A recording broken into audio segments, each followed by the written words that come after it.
We're learning how city, state, and federal government officials plan to handle the impacts of climate change. Yeah, no, this comes after an historic heat wave killed more than 100 people across Oregon, many of them right here in Multnomah County. Now, our Liz Birch is going beyond the headlines tonight, talking with elected officials about how we avoid another catastrophe.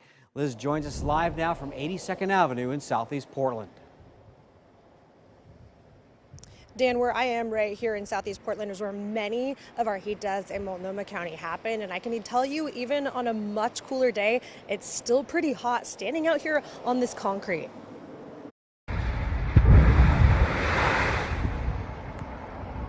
Between a heat wave that killed more than 100 people in the state and devastating wildfires, it's clear the impacts of climate change are here. In this future where we're facing a housing crisis as well as a climate crisis, we need more community centers that can serve as cooling centers, who can serve as, disaster centers. Commissioner Joanne Hardesty tells me we need a better system of checking on people who are vulnerable in our community and says we have to do better. What do you want to see change here so this doesn't happen again?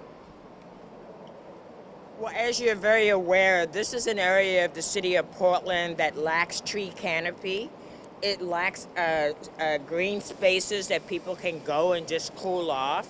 The mayor has just called for an all-city bureau effort to actually look at what do we need to put in place. I think what we must do is work with the county as our health authority to make sure that first our emergency lines like 211 and 311 are staffed 24 hours a day, 7 days a week. Congressman Earl Blumenauer also spoke about the need for cooling centers and green space. It's also part of redirecting what the federal government does. We're going to be spending billions of dollars of disaster relief.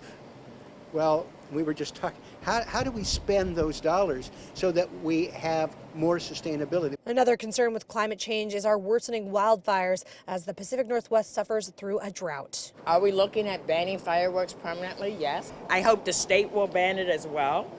Oregon is full of forests, right? And we send our firefighters all over the state fighting fires. And I talked to those elected officials here in Southeast. If you want to see my interview with county leaders or what the governor's office has to say about these heat wave deaths, go to our website. That's KOIN.com. Live in Southeast Portland tonight, Liz Birch, KOIN 6 News.